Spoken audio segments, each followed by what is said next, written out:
Okay, I'm called to order our workshop for May 12th, 2014. Ann, would you call the roll, please? Ms. Saleh. Mr. Lecklider. Here. Ms. Genesee Zerker. Here. Vice Mayor Gerber. Here. Very fine. Well, welcome, everybody. Tonight we are here for a workshop session to look over the proposed Bridge Park and Bridge Park West projects in connection with our Bridge Street corridor plans. I want to make a special, offer a special welcome to the board and commission members who came tonight, those members from the Planning and Zoning Commission, BZA, and the ARB. So thank you for taking some time out of your schedule this evening to come. I know the pay, you don't come here for the pay, I know that, so, but thank you for coming.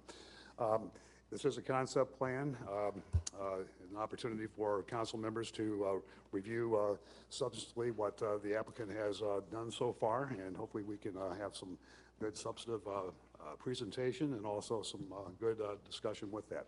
So with that, Marcia, I'll turn it over to you. Great, thank you. As you mentioned earlier, we have been having workshops throughout this spring on topics related to the Bridge Street District and the development within that district, from transportation to some of the potential development projects.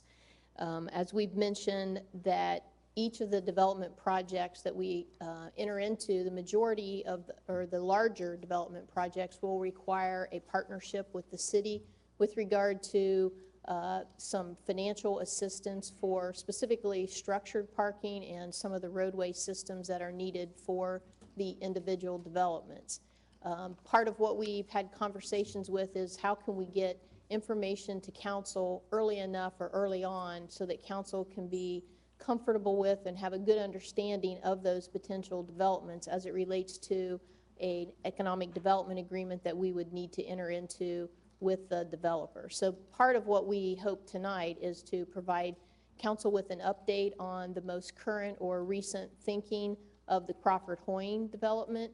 As you're aware, there's been a lot of conversation with regard to this development from the community forum that we sponsored last October at OCLC to the concept plan that was reviewed at P&Z this past November, and the information that was put together in council's, I think it was December 9th packet that provided information recapping all of those items and the discussion and minutes from the meetings that were involved.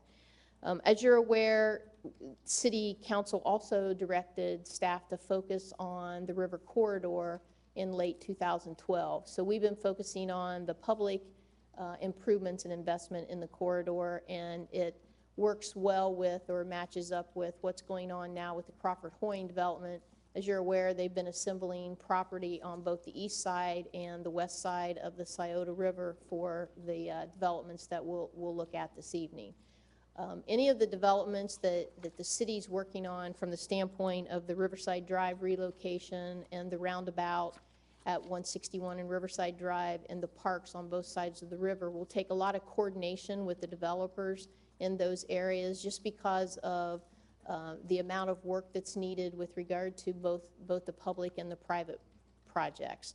We've been working with Crawford-Hoying over the last several months based upon council's direction with the public improvements and the fact that Crawford-Hoying has assembled a significant portion of that land and is working on their proposed development. Couple things this evening. We want to make sure that we provide you with the opportunity to get a good understanding of the current development as it's being proposed and looked at, and provide council with the opportunity for questions and feedback on the development so we can continue our discussions with regard to the potential economic development agreement that will be brought to council at a later time. And then also just recognizing that based upon the information that was included in your packet, you can see that the size of this development, both from the standpoint of the acreage that's involved, the type of development, and the change along the river corridor, and the amount of development from the financial investment that's being made by the developer, as well as the types of development. We want to be in a position to recognize the fact that this is probably, if not it is, the largest development of this type that's ever occurred or that's undertaken within the city Dublin in our past. Also, looking at the coordination and making sure that we can work together with the developer as they move forward based upon council's feedback for those public improvements that we will be working on. As I mentioned, there's going to be a lot of coordination with those projects and the private development. And then also one of the things that has been a question recently is the process that will be involved, and we've included in the packet this evening information on the process that the developer will undertake through the Bridge Street Code, and staff will also update and provide some quick recap of that process and answer any questions that council has, including looking at the creation of the neighborhood district that will be presented to P&Z at their next meeting. So with that, I think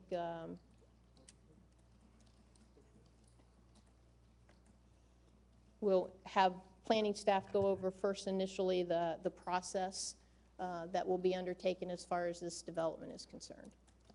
While they're getting ready for that, the one aspect that's the first step in the process that I've been asked to touch on is, as you may recall, when the Bridge Street District Code was put in place, there was a series of neighborhood district standards put in place for those areas where certain kinds of denser mixed-use developments were proposed.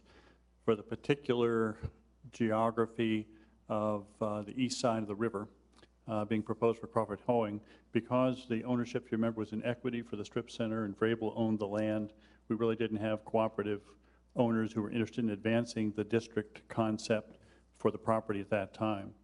Because we now do have folks whose interests are aligned with the river corridor planning and the city's view of this district as something that should have a mixture of use, be more intensely developed than perhaps some of the more central locations. We will be bringing forth before council recommendation for a neighborhood district language, very consistent, in fact, almost identical to the other neighborhood districts within the Bridge Street district, where these types of neighborhoods are contemplated. Obviously, the development review process then would go from there, but that is a necessary prerequisite. Good evening, Vice Mayor and members of council. As the city manager stated, we did provide a more detailed overview of each of the processes, the application steps that this application will be required to go through, the description of each step, as well as kind of the general timeline. But just to provide an overview this evening for council as well as those present this evening, did want to kind of flash this up on the screen here just to give an overview. As Terry just mentioned, the first step is, of course, the zoning code amendment and the area rezoning of the land into the Bridge Street district, the special zoning district for this development. That, of course, involves a planning and zoning commission review and recommendation to city council, and then the standard 2 readings from there. Next, that's when the development can really begin the review in line with the typical Bridge Street District development process that we laid out for development in this area. First is the pre-application review to make sure that they've got everything that they need covered to take forward. Can I ask a question? Absolutely. As we're going along? So number 1 is what, Terry, you indicated is at the next P&Z meeting? We've currently slated that more or less for the June 5th meeting. The agenda hasn't been published, but that's what we're looking at this point to get the ball rolling. That's correct. And you're saying it's going to take 3 months, more than 3 months? It could potentially, just depending on, until the Planning Commission feels comfortable enough to send a recommendation forward to City Council. From there, that takes 2 readings at City Council, which there's a month right there, and then there's the 30-day referendum period after the ordinance is signed. So that 3 months is kind of a conservative estimate.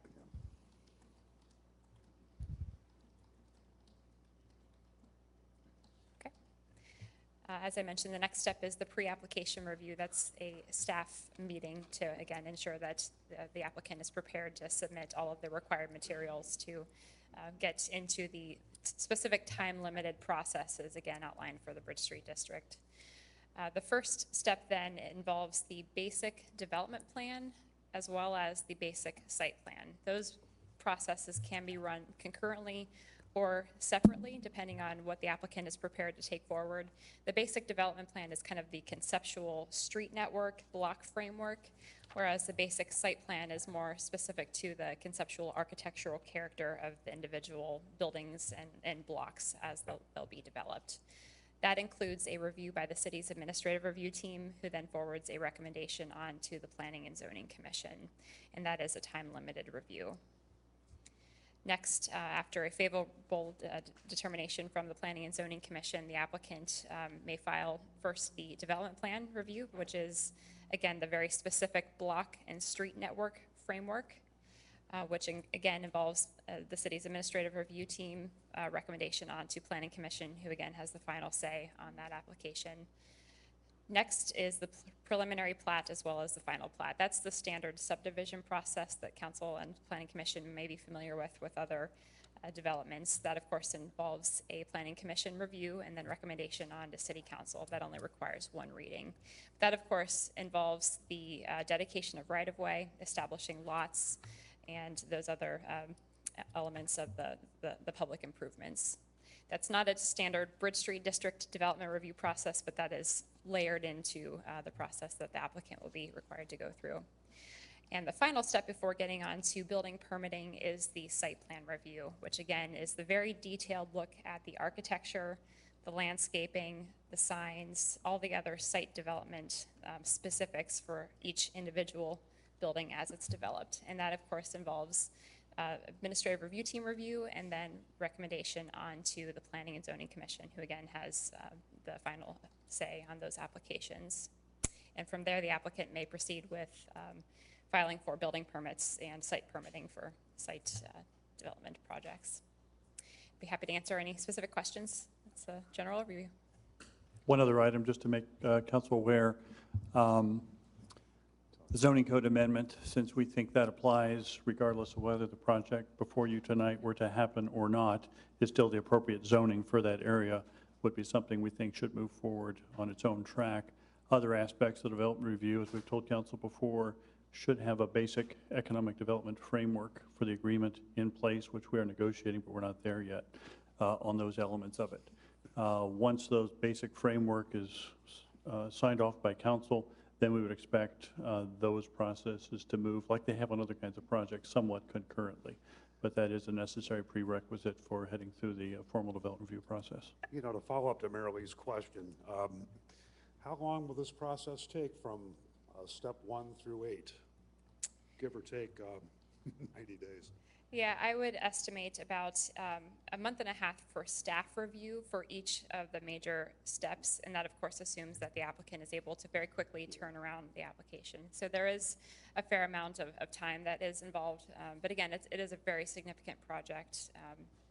Yeah, you know, it's I don't want to stir the pot. I mean, I know this is one of our first projects under the Bridge Street format, but it seems to me that if we're trying to streamline, a PUD might have been a better process. But I mean, in some ways, that's a Sure. debate for another day. Sure. Very good. I don't understand here, it says in F that although the timing of the preliminary plat after the development plan is not required by code, you're encouraging this. It essentially states that the preliminary plat and the final plat are not time limited, that there aren't time limits in the code, and it doesn't state that the preliminary and the final plat have to follow the development plan. But we found with the first application that's gone through the process that first we really need to establish the street network and the block framework, then establish the lots and the right-of-way dedication, and then get to the specific site development elements. So that's, while it's not a code required order of application procedure, it seems to work the best based on the critical path that we're on. How do we ensure, because, you know, it seems like 3 or 4 years ago already, but I'm not sure when it really was, when we had the discussion about the timeframes, and one of our interests was to ensure critical and quality review, but also that it didn't take 18 months. And how do we ensure that the staff don't wait till the 28th day to get around to reviewing it?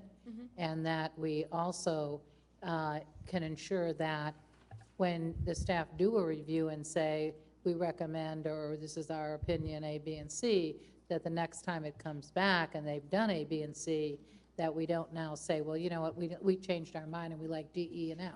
Sure. Because we've seen that happen. Sure. At this point, the city's administrative review team is set up to meet weekly. So at this point, again, we've only had one significant project. That, of course, was the Edwards project that went through, has not moved forward.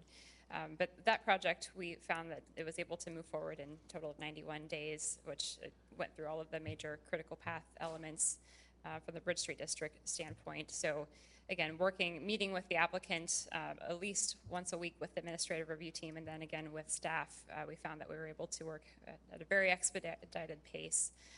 And as part of those administrative review team meetings, we are preparing minutes and making those available for public review, making them available for the applicant's review, just to confirm follow-ups and make sure that everybody heard the same takeaways, if you will.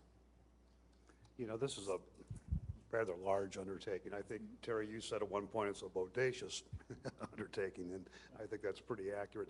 Would it make some sense, you know, that to, in furtherance of this, to keep it on pace and the like, can we put some kind of, I mean, we're going to have to ultimately approve, council, is the economic package.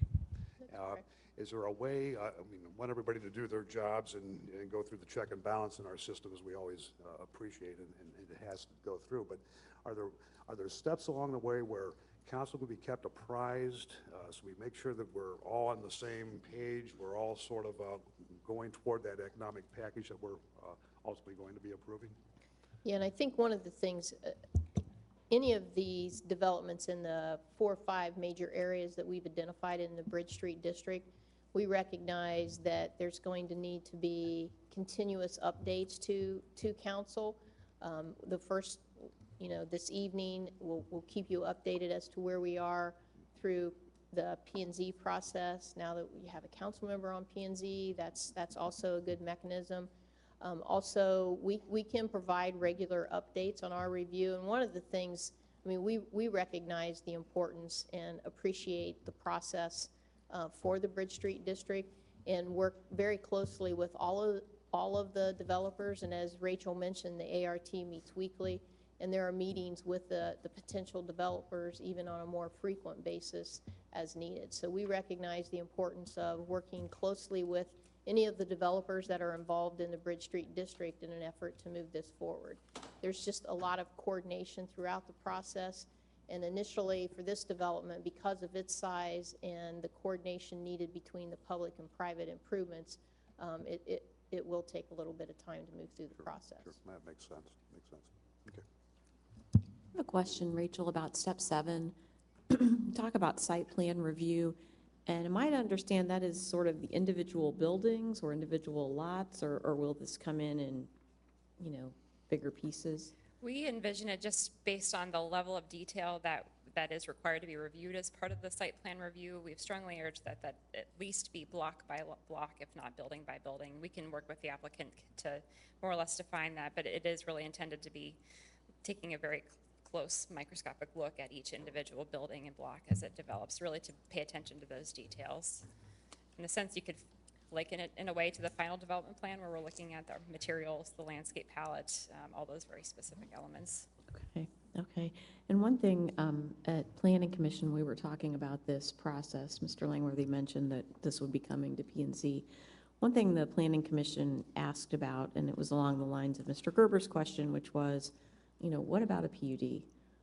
And I think it would behoove us all to sort of think that through and maybe get a staff response on that, so that we can, you know, move forward without that question lingering in our minds, and we can definitively discuss and answer that. I think that that would be a good separate policy discussion, because I think at this point, what's being proposed is keeping this consistent with the selected policy, which is the current Bridge Street District Code. But if that is an alternate or different policy choice has advantages, certainly could be discussed, ought to be discussed as kind of a district-wide tool, we would recommend. But we think that would be a good discussion. Yeah, I wouldn't want to hold up how we're moving along for that discussion, but we could have it concurrently with it. But theoretically, it could enhance in furtherance of the project too. So, but I agree, Terry, it's a separate discussion. But I'm calculating the months here. It's before they get approval for a shovel, it's going to be 12 months from now.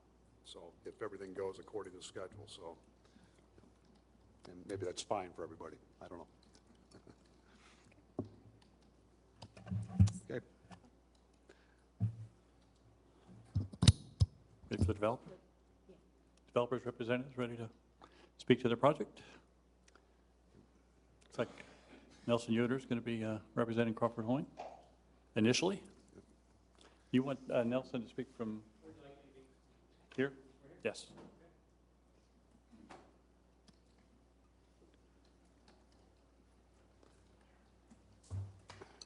John.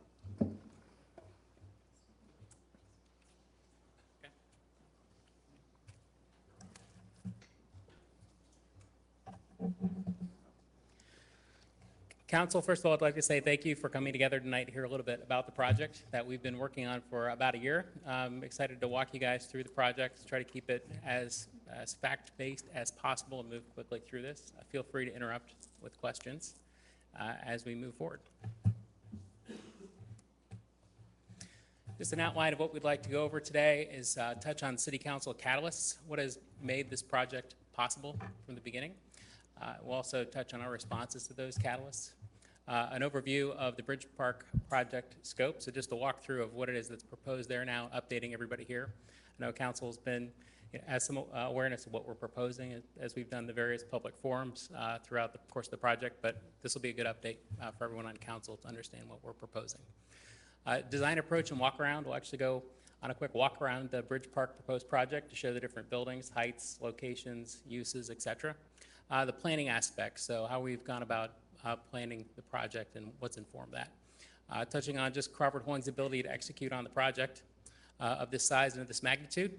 I'll wrap up with the economic benefits of the proposed project, and then a brief timing and Q&A. The timing from our perspective is what we're capable of from the private side, and we're working with the city and with the staff to marry this up. So with that, I'll move on. So City Council catalysts, we recognize at Crawford Hoying that really City Council was out in front on this issue many years ago with the Bridge Street Corridor Plan, with the Goody Clancy study, and everything that led up to that.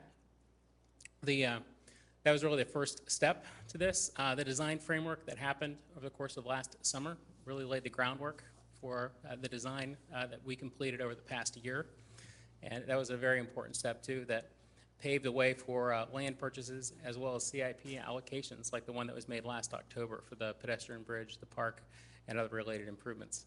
And then the historic agreement with Dublin City Schools, the groundbreaking agreement that really is a win-win for both Dublin City Schools and for the city as well to help make projects like this possible. So our response to those catalysts, we move forward in good faith to close on the Bridge Point Shopping Center, underutilized center, as you guys know, at the intersection, former roundabout. We've also really saw these properties, besides the Bass Driving Range at Bridge Point Center, they're typically underperforming assets that really had a lot of potential. It's usually a dangerous word in the real estate business, but we saw that they did have potential, especially in light of the Bridge Street Corridor Plan, Bridge Street Framework. In the meantime as well, we invested millions in soft costs to date, basically hiring the most qualified consultants that we could find to get this one right. We'll touch a little bit more on that later on in the presentation as to who we brought on. And these costs are all equity brought forth to the project. And we also have quite a few hours, somewhere in the thousands of staff hours, and we've made some strategic hires, one of which is Matt Starr, who's here this evening, along with Brent Crawford from my firm. We got Vern Hoying from Bracket Builders, and Jerry Bird, who will be joining us shortly. I forgot the intros from our side here to begin with.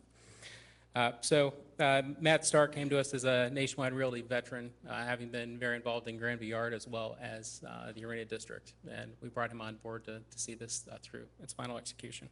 He's also a Dublin resident. So it really has come together. What you're going to see tonight, the final update here, is over a year in the making. It's over a dozen local and national consultants. Just a few of them are up there on the board. We also went through a national search really to bring the best possible planning consultant that we could find to bear on this. Alcus Manfredi was the winner of that national search. We brought him on board last July. and really spent an immersive 8-month process with ourselves and with city staff working on the plan that you have here. We also were able to have them revise the plan based on input that they got from Planning Commission last year and from the public forum. It's been informed by the marketplace testing and market research. You see Ken Danner's company's name up there. We hired him to do a feasibility study for us for the condos and also for the apartments. The apartment study that he did showed that our project would absorb very readily, even with the Edwards project and the Casto project, which have since stalled. Focus groups, we've met with NAOP, MoMA, CREW, Columbus Board of Realtors, ULI, and others in this process, getting their feedback and letting that inform the plan. Public input, as I think you're aware, we had a public meeting last October attended by 300. Online feedback has been shared with us from the City of Dublin. And of course, all of us live and work in Dublin, so we hear a lot of feedback, whether we want it or not, in various places throughout the day, wherever we're at. We have over 50 staff meetings, and we estimated that it's probably a lot higher than 50 staff meetings. Those staff meetings included our weekly conference calls, go-to meetings with our Boston-based architect. So as we were really creating the design, they were able to help inform the process and show us how the Bridge Street Corridor Code could be brought to bear on the project. Planning Commission feedback as well. We got a lot of great feedback from Planning Commission. I see some Planning Commission members here tonight, so thank you for coming. We had some great feedback, and you'll notice some big changes to the plans as a result of what we heard last year. Primarily, you'll see increased porosity in the blocks. You'll also see a reduction in some of the height of the projects.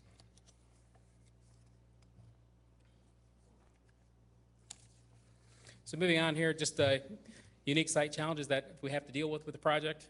Bedrock, there's a lot of bedrock, and it's fairly close to the surface in different spots. We actually commissioned 48 soil borings and did a 3D map of the subsurface bedrock, so we knew where it was and where it wasn't, so we designed appropriately. New road elevations and site topography. There's about 50 feet of vertical drop across the sites. You'll see that in some of the sections, and you also see that in a lot in what Jerry Bird is going to present, especially for the west side, for Bridge Park West. The new road elevations really were somewhat challenging, but ended up being a good opportunity. The city's roundabout design really mandated that the existing street grades were going to be raised by 5 to 15 feet, especially around the intersection of Riverside Drive and 161. This presented some challenges that we were able to turn into opportunities. And access to especially to Bridgepoint, became extremely limited after the new roundabout project due to the inability to really put lots of curb cuts close to roundabouts. That became something that we had to work with as well through the design. So the final solution that we're going to go through here today really is 24 acres in size. It's all the underutilized property and really unchanged for decades. It's this strategic property for the city that's a central location and near the assets of the historic Dublin on the River, which you're all very, very well aware of. So what we've proposed here is a walkable district that both leverages and strengthens historic Dublin. We really see some great synergies between the two sides of the river, creating a hub, especially for fine dining, that doesn't exist anywhere else in Columbus except for perhaps the short north. Engaging with river and the public parks, really by having a synergistic relationship with the city's plans for the area. The city has great plans for the area with the park and the roundabout, both the more manicured park or more formal park on the east side, and also the more informal park on the west side. So really forming a synergistic relationship with those parks where the project both relies on and it enhances those public improvements. The first proposed phase is approaching $300 million in public and private investment. And this massive first phase is really required to create the critical mass that we see is required in our marketplace testing with the various office users, restaurant users, and also residential. There really needs to be a critical mass established where we quickly on day one establish all those synergies between those different uses. The 2.5 million square feet phase one includes about 800,000 square feet of structured and subsurface parking that we'll describe here. That's really geared towards creating a quality of life here that really only exists now and to some scale in Old Dublin and in other ways in some neighborhoods downtown Columbus. An overview of the site context, as you see up here, I think you all are probably very, very familiar with this site. Grab a laser pointer here. Is there a laser pointer up here? Is that it? Okay, I got one here. Does it work? All right. So it has a central location between the other nodes that we talked about tonight. You have the OCLC, which is the Indian Run neighborhood under the Bridge Street Corridor Code. You also have the Sawmill Shopping District under the Corridor Code. And this sits right in between those two nodes and also has a great link to downtown Dublin. Bridge Park West actually sits in downtown Dublin. So the approach here is really to create a new neighborhood district that's essentially identical to those already established in the code. I know that there's been some discussion tonight already about the PUD versus the corridor code modification and creating a new neighborhood district.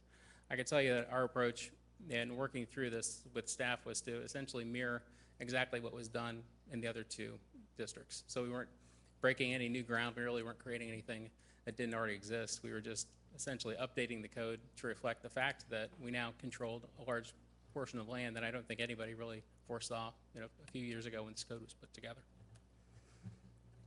So on this map, so you can really see the proximity to Cardinal, OCLC, the parks, historic Dublin, and of course the new grid of proposed streets that will link the core to the rest of Dublin, coming up through Rock Crest, as it's being called, the new John Shields Parkway, and the new Park Avenue. So here on this slide, we're rotating you, and for the rest of the evening, we'll be rotated to the right, or to the left, I guess. With a linear site like this, it just makes sense for us to orient this. So north is on the left, and south is on the right, rather than up and down like you're used to seeing. Here you really can see the relocated Riverside Drive and its new location and its old location. You can see the new Riverside Parks on both sides of the river, the new roundabout, the pedestrian bridge, and some of the Eastern Road network. So the proposed project will start off here in a boring plan view and then move as quickly as we can to a more interesting 3D view. That's the view that you are seeing in plan. You have the roundabout at this end, the pedestrian bridge here, and then John Shields Parkway off to the left. So in creating the uses here, we really start with one of the foundations of this district is really a high quality restaurant district with fine dining up to 8 to 10 options for fine dining. We also see some casual offerings as well to serve the park, as well as the residents and the office dwellers. Not everyone wants to grab a steak dinner for lunch when they're working in an office building or living there every single day. So we're trying to really create a lot of high quality fine dining offerings, but then also complement them with a few more casual offerings as well. So our goal really is to create this dining destination that is really unprecedented here. As we've interviewed a lot of the potential users, we've heard the same thing, that a lot of them don't have restaurants in Dublin, and they've wanted to, but there hasn't been a good location for them. So they're outside Dublin. So a lot of those dining dollars are leaving, as you, I'm sure, are all well aware. So we look at this as a great capture location to get a lot of those quality options here in Dublin. Office is another key component. We have both creative loft office and we have corporate office that's in a walkable setting. Like both of those are critical to maintaining Dublin's economic competitiveness, as we see other areas in Columbus that offer that type of walkable setting and those type of creative loft spaces competing and winning the war in Dublin with a lot of our commercial office tenants. This has been tested in the market, and we've really gotten a very strong response from the office folks, and to the point where we've actually brought more office in. We've drugged more office in the second floors above our retail. So we have a lot of ground floor retail, restaurants, second floor office above that, and then residential above to create a really truly vertical mixed use project that doesn't exist in a lot of places. We also have service and retail, which you're seeing up there. The plan is color coded. I'm sorry I didn't point that out earlier, but it gives you an idea of kind of the separation of these uses. So the idea of service retail, you have really neighborhood grocery store. Grocery was #1 on the list of walkable items from a survey that was completed. So we're trying to work that in, just a small neighborhood grocery. We have banks, fitness, et cetera, that really make this into a walkable location to live, work, and play. Replaces 70,000 square feet of existing retail space, tearing down the standing retail space as well as the several restaurants, which I didn't include in that number. It's actually about 100,000 square feet of space that is retail or residential that we're taking down before we're building new. So we're really not adding a lot of square footage to the project or to the city. We're just replacing outdated and obsolete space. We also have a hotel and convention center, which is up here on the corner. The hotel and convention space is a 150-key upscale hotel. We've already had representatives from the 2 major flags in Columbus, and they've given it its thumbs up. We also have a major hotelier on board for the project as well. Conference space with that convention center would have a capacity of up to 500, and this is to fill a void that exists in the marketplace right now. You have the Aladdin Temple out in Easton that's going off the market. That's going to open up a void. You have a lot of 200 and 300 person venues in the city of Dublin, but really not anything of that size. So a 500 person venue here, right on the great amenities that are being created with the park and access to all the restaurants and the hotel, we feel is going to be a great success. Cameron Mitchell is already committed to being the caterer for that facility as well. We're excited to have him on board, as well as Indus Hotels. We see the hotel and convention space really strengthening the office that we've added to the project, and also strengthening the entertainment quality of the destination. So if people come in from out of town, want to go out to eat, and then be able to stay right in the project. We think that really adds a great dynamic to the project.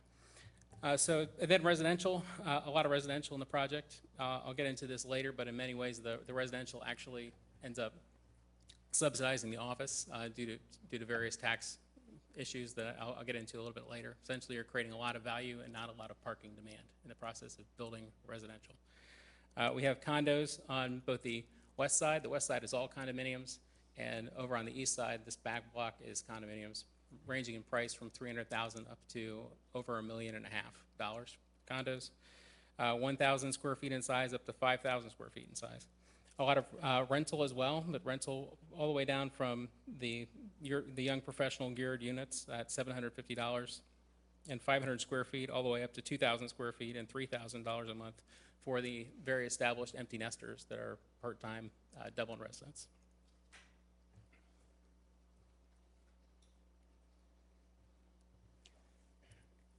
So to orient you again, now that we've gone through the uses, the corporate office, this is an 85,000 square foot office building that sits right here on the corner of the roundabout.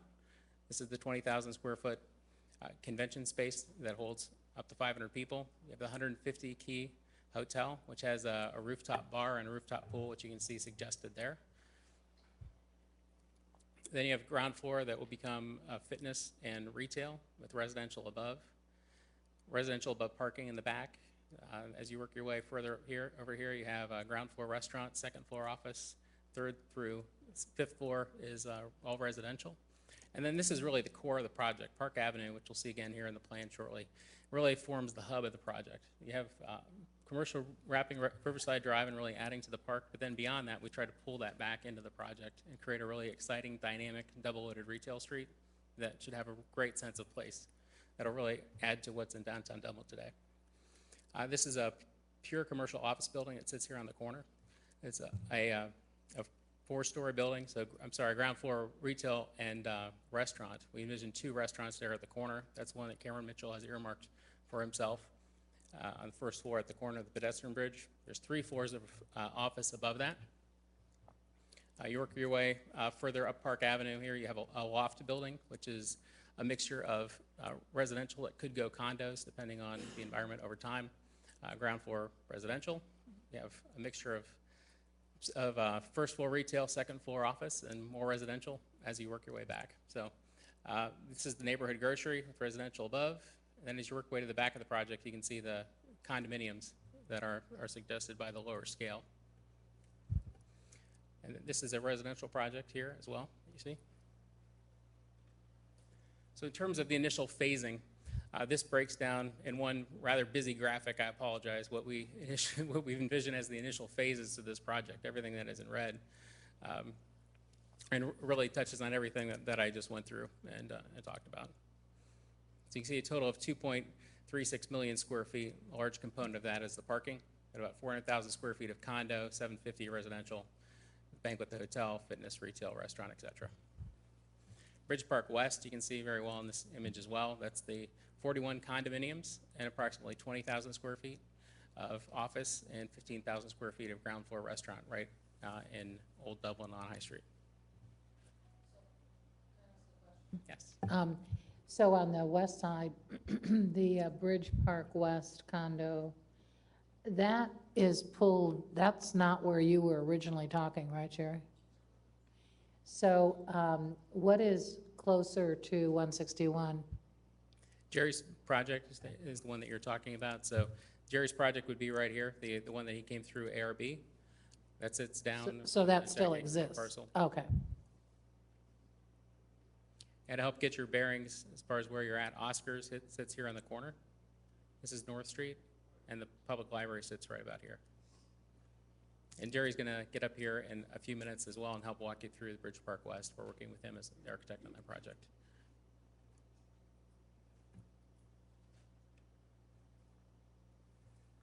So in terms of what has informed the plans you're going to see, we're going to go on a quick walk through Bridge Park here in a minute to show you all the different renderings that we've done. The traditional urban planning principles that are at work here is really creating a mixture of uses, vertically integrated mixed use, that creates that vibrant community where people want to be. So activity is really 24/7, 365 days a year. Pedestrian friendly, I'll put up there, pedestrian as king. It's appropriately scaling the trees and the lighting, putting tactile building materials in place, and storefronts that really invites the users to engage what they're seeing. Connections as well. There's a street grid here that really weaves seamlessly with the surrounding community, creating that porosity that reflects what you see over in historic Dublin. What's great about historic Dublin, and the architects that we used from Boston really picked up on this right away, is that you can move freely through historic Dublin, from parking to restaurants to shopping, and they really tried to mirror that in this process. Timeless architecture, and these are really the 5 unifying principles that we thought of as we worked through the original design, and that have been informing the more detailed design work that we're doing now. So making sure that there's diversity, that we have a bunch of unique buildings that create a sense that this community has grown up over time. It may be built all at once, but it doesn't look that way. It looks like it has grown up over many years. Legible, that means that an office building looks like an office building, and a residential building looks like a residential building. Understanding what the buildings are, whether you're in your car or walking on the sidewalk. Contextual, so we see that in a couple different ways. One is to use the local materials that are in Dublin, so we can create a modern interpretation of Dublin typology. We don't want to copy downtown Dublin, because we're not that. We're really, especially on the eastern side, we're creating our new own blueprint for 21st century Dublin, with some nods to the past in terms of local materials and also this porosity concept that I talked about. The west side, really, we are part of the fabric. So you'll hear Jerry talk differently about how we're addressing High Street, how that really does, that needs to both be contextual in terms of materials, but also forms. Authentic, we're creating a new neighborhood identity, especially over on the east side, that's complementary to the community. And lastly, durable. So selecting materials that are timeless and that we know are going to be attractive for decades to come is really of critical importance for us. We all live in Dublin. We're going to be here for a very long time, and we want to make sure that this looks as good in 30 or 40 years as it does today. So that will start our walk around in Bridge Park. What you see in the upper left-hand corner, and it'll jump back and forth on the page as we go through it, is a key plan to help orient you and help you understand what it is that we're looking at in the picture. So you have the river, obviously, the big blue stripe, the roundabout's up here in the corner, and this arrow is showing standing at the roundabout looking toward these corner buildings. So this is where you're standing looking toward the office building on the right, and the conference center here in the foreground, and then the 150 key hotel with a rooftop bar and patio in the background. You can see here we've really tried to select warm materials. We try to be very transparent at the base in order to help people on the outside who are going around the roundabout see events happening inside this area. There's a great outdoor plaza that's created between the office and this convention space too, that we see a lot of public activities and events being able to take place in, similar to the plaza on the other side of the Scioto down here between Mezzo and the sushi place. You also notice outdoor space because of the proximity to the park and all these other great outdoor amenities. You'll notice outdoor space is a common theme. So in a Class A office with outdoor balconies overlooking the pedestrian bridge in the park gives them a great competitive advantage. So here we move down Riverside Drive a little bit further, and we're standing out on the pedestrian bridge. We're looking back at Bridge Park, approaching it from the west. So you see the pedestrian bridge landing here, and it's envisioned that there'll be large gathering places. Well, obviously the public gathering place here, but we're also incorporating gathering space on the other side of the street as well to really make this a great hub of the community. An iconic tower that marks the corner that announces that you've arrived in this new district. And you can see some of the ground floor retail that we're creating through here, as well as that architecture of legibility that we talked about earlier. This is the office building over here. And you can see it looks like an office building. Larger openings, larger windows, different feel. This is a brick building with a blonde brick. We're still going through the process, obviously, of selecting materials, but a lot of brick, especially on Park Avenue. We see this as being a very permanent, long-term investment that needs to look good, as I said, forever. This corner, you can see this is residential, feels like residential, balconies on the outside for the residential users, and street front patios, street front seating. As we move on down a little bit further, we're heading up north, so now you're standing in the park, the new park on Riverside Drive, looking back towards Park Avenue, Riverside Drive intersection. There's that iconic tower that we were talking about before. So you have the ground floor neighborhood grocery. That's only about 13,000 square feet with residential above. This is the restaurant on the ground floor and then pure office above. This is one of the few examples here in the project where we've gone with a ground floor use and then stuck with one use above. And in this case, we were trying to, from a design perspective, really be able to create this iconic office building with complementary residential, and it felt right. Also helped break a mold and create this unique feel that these buildings did grow up over time. You'll see in this image as well that there is a distinct base, there's the middle, and then there's a top. That's another one of our real design principles we tried to integrate throughout the entire project, was to make sure that we added a sense of scale and texture to these buildings. So now we've run back up the hill on Park Avenue. You're standing up at the top of Park Avenue looking back down toward the river. And depending on where the pedestrian bridge pier lands, that may come into view at the end of this road. We're not really sure exactly where that pedestrian bridge is going to land, but we think it would be a great anchor for the end of this shopping district and the shopping quarter. But here you can see what the city has been proposing for its paver treatment with paved streets and with pavers over in the parallel parking spaces. We've tried to be hand in glove as we can in terms of developing our streetscape and our buildings to interface with what it is that the city is planning to do, regardless of if we were here or not.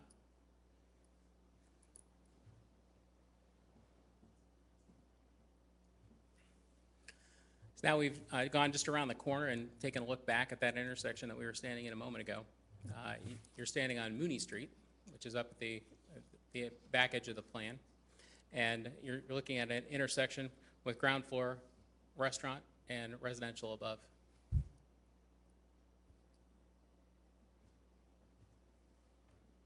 Just to give council some orientation, Mooney Street, where it's shown on that arrow, where the arrow is effectively the cutout hillside of Bridgepoint Shopping Center.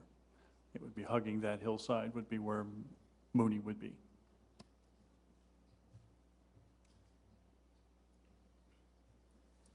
Now we're getting a look at a different neighborhood or sub-neighborhood within this new district. You're looking at Oxford Street, which is the first street back. Say Riverside Drive that runs along the river, obviously, then the first street back is Oxford Street. And that's really the internal circulation road that will serve both visitors and residents and tenants in the community. You have a residential amenity shown here with parking tucked under an exterior amenity deck, residential on upper floors, and you're seeing retail stretching into the distance here. This is our block that is furthest to the north and is also actually not contemplated for this first phase. Here we get back to the for sale row houses that are back on Green Street, and you'll see some section views here shortly that give you an idea how these are all sort of nestled into the hill and work their way back and form a transition from the higher scale urban edge that we have along the river back to meet up with much less dense existing urban fabric.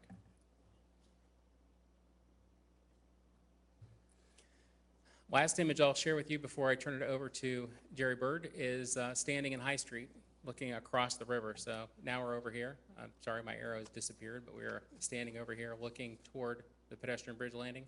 You're seeing the hotel in the background. You're seeing obviously the pedestrian bridge pier, the office building, and Park Avenue in the distance. Ground floor restaurant venues flanking both sides of what would be Rockcrest Road, going down and around the corner, and you're seeing the condominiums in the background and second floor office above. So with that, I want to turn it over to Jerry Bird. He'll share 4 slides that go over some of the different aspects of the challenges and also opportunities of that West Side project.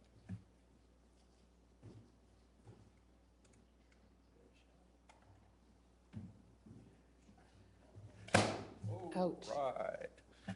Well, you did it more gracefully, Terry. In advance. Good. We're on the west side of the river at this point. What you've been seeing is obviously all the east side. What this section shows is really a cut through of North High Street, the about 40-foot drop off from that is right on, literally right on, or just off of High Street, that steps down to where 100 North High sits down in that area. The parkland that the city has acquired, the river profile, the bank on the east side, and then part of the parkland as well, Riverside Drive, and then the development that Nelson has walked you through. So the West Side project here, what we're proposing, and again, what we're doing is using the benefit of the 40-foot drop-off for parking so that we can get quite a few parking spaces in there and not have them be visible. So the parking then steps down. We come in off of High Street, and the parking steps down to grade at the lower side. And then the building, the condominium units wrap the parking, so essentially you don't see parking. It's all internal.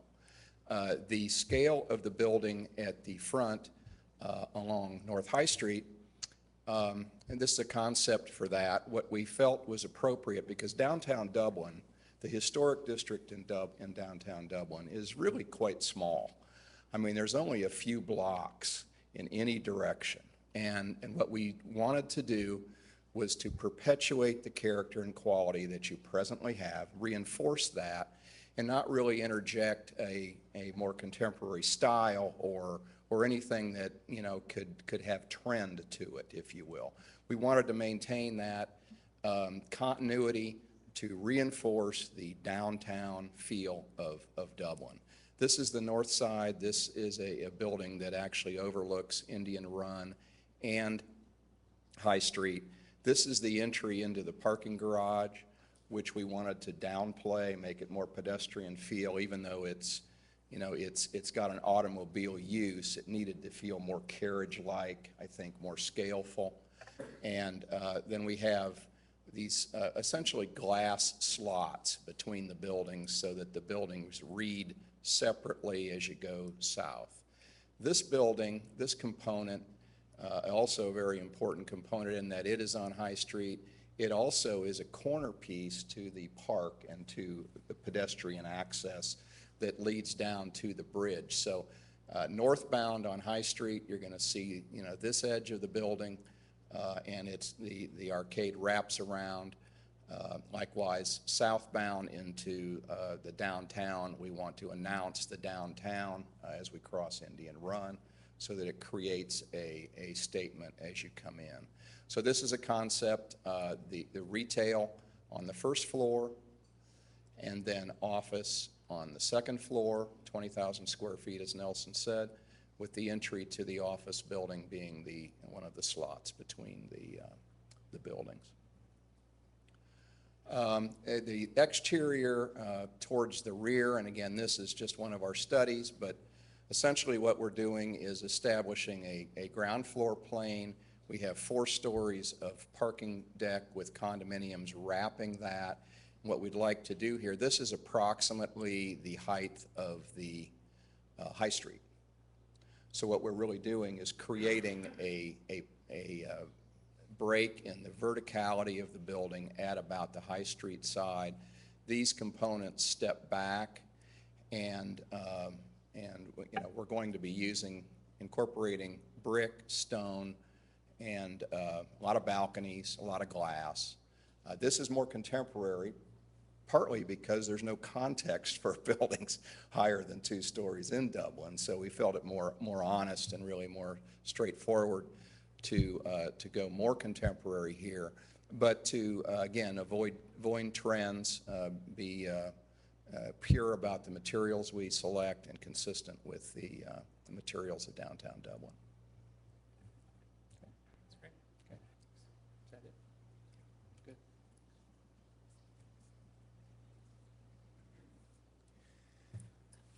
So we're almost through. It's been a long session here, but I want to walk you through a couple other items. One is just the effect of this project in general, to give you guys a sense of that.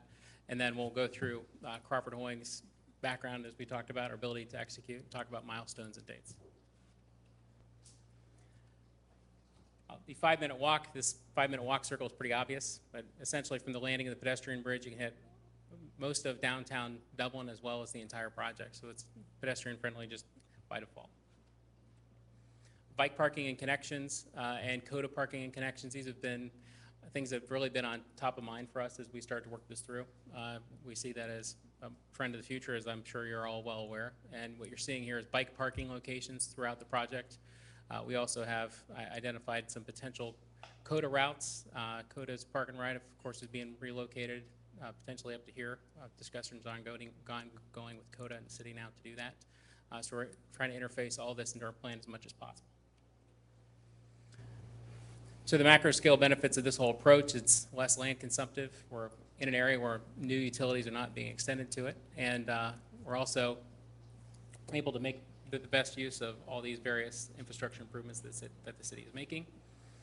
The site is really unique in that there is about a 5 to 15 foot change in grades due to the city's roundabout design. So we've been working with this topography to create nearly 3,000 spaces, both below grade and then some above grade as well. So the parking approach here, everything off to the right, these shaded areas show where there is parking. Parking is underneath buildings, it's above grade as well, and almost all of it is structured. And this is an item that is one that really adds the character of the development because you don't have large surface parking fields within the project. It adds value in a couple different ways. One is just pedestrian value and design value, but beyond that it also adds economic value. Making the most of the property that is the closest to this new hub that we're creating and adding tax dollars as well. The residential values, as I said earlier, end up subsidizing the office uses and parking. Reason for that is residential typically parks at close to 1 to 1.5 per thousand. Office will park at 4 per thousand, in some cases as many as 5. And this parking spaces all cost the same. The assessor will look at a square foot of office and a square foot of residential, though, and they'll see those costs or those values at approximately the same. So as we go through valuation models and TIF models for ways to help pay for structured parking, we find very quickly that the residential actually is subsidizing. It's adding more value and using less parking than the office. Here's some section views to show you a little bit more clearly how and where the parking is below these buildings. So you have the ground plane and parking that happens below the buildings. As you work your way up here, the next example has ground plane parking.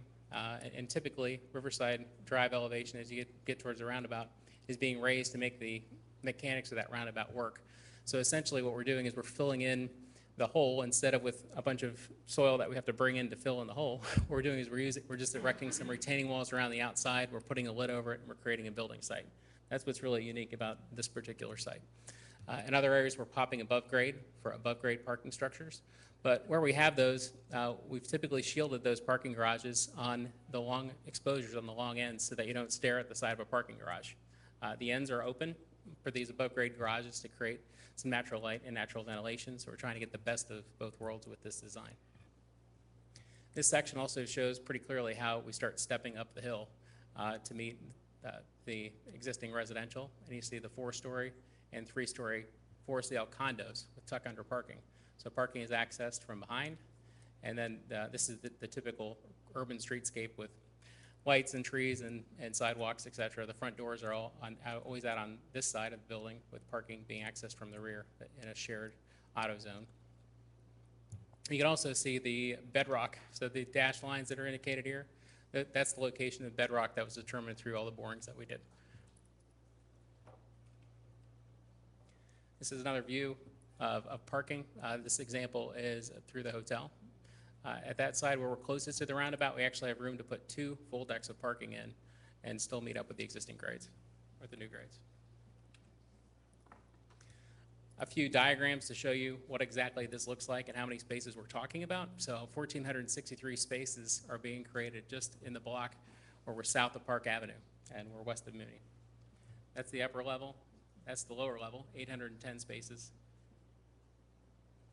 As we move over to the north side of Park Avenue, under where the grocery is and that dedicated office building we were talking about, 352 spaces on the lower level. It's all being designed to be very user-friendly, very easy to navigate with multiple cores for each one of the uses. So really we're naturally separating the parking by use and by location. So these are the most desirable spaces for this use, and then these are the most desirable spaces for this building over here. So that the people who work here in the office spaces, we know that they're going to get out on the street anyway. They're going to get out on the street for the restaurants and for the retail, but they don't have to on that day that it's pouring down rain. They do have direct access to their office spaces or to their residential units. So in this process, we're greatly reducing heat island because we don't have about 20 acres of surface parking, which is what we would need to replicate what we're creating here. So essentially taking all of our new bridge park and putting a big surface parking lot on it. We didn't think that would be the highest and best use of that land.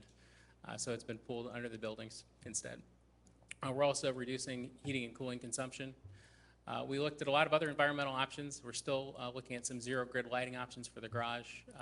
We looked intensely at geothermal to try to use geothermal for the project. We found out that there are some real challenges to doing geothermal on this scale that are going to prevent us from doing it holistically across the whole project, but we're going to target individual buildings and make them geothermal. We're also in the process now looking at different opportunities for LEED certification for the project. There's many different options for that, and we want to make this project really be, set the bar high for everything else that is to follow it in Dublin. So shifting gears over to Crawford Hoying, our capacity and the ability to execute on the project. We are a full-service real estate company with various lines that I'll show you on the next slide. Over 175 employees, including key hires, as I mentioned, that we brought on just for this project. We're based in Dublin. All the principals live here in Dublin as well. We have ownership in over $400 million of existing assets and just raised $22 million of equity in the last 12 months alone.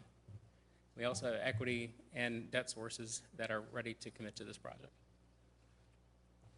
As I said, full-service real estate company, development, real estate, living, management, and construction. Lots of detail here that you can get into if you have time after the presentation, but I won't waste our time on this one now. We're really geared towards meeting these new market demands that everyone's heard a lot about, so I won't dwell on them either. The idea that we want to get housing and commercial space in walkable locations, and the generational changes with aging baby boomers, and a real drive over the next 20 years for single-family or single-person households. So we're really trying to respond to this in a variety of projects that we have already out there that shows a proven track record of our company. I have the projects under construction, the Lane, the Heights, Water Street, of course, Bridge Park. 26,000 square feet down at Lane Avenue. This project opened last year. It's anchored on the ground floor by Hudson 29, which is Cameron Mitchell's new restaurant concept, which is doing extremely, extremely well here on the corner of the mixed-use building. 108 apartments sit above it, as well as 13,000 square feet of office and 109 key hotel next door. Opened last year. This is a shot of the interior courtyard that can be accessed up above. It's very similar to what you'd see at Bridge Park. The Heights under construction now up in Worthington. This is a 3-minute walk from 6 different restaurants and now 7, because we heard that Aladdin's is opening a location up at Worthington Place, also within walking distance of the Kroger Marketplace. Hits on all the same new urban principles that we're really all about at Crawford Hoying. This combines Class A office with residential and parking. This is a project over in Dayton that is already under construction now as well. It's a great partnership with the city of Dayton. They entrusted Crawford Hoying with their most valuable real estate in downtown Dayton, right at the confluence of 2 rivers. You see they have a lot of existing assets that parallel what Dublin is doing now in the Bridge Street corridor. The existing Metroscapes Park, which sits here, has an ice skating rink in the wintertime, and it's a concert venue in the summertime. They have a pedestrian bridge that links the downtown with Deeds Point Park.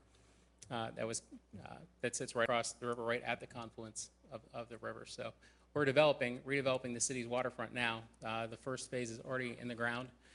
That is a PNC Bank anchored office building. You see an inset view down here. It also has a ground floor restaurant, retail, and a bank branch for PNC. Then this is a residential building over here, a residential project that both wraps and then lines a structured parking garage. The last component of the project is doing an adaptive reuse of an existing building adjacent to the downtown Dayton Dragons ballpark, which is back here. That's going to be renovated into a 126-key hotel and conference center. So some positive impacts of the Bridge Park project. We're estimating 500 full-time construction jobs for 2 years. That's conservative.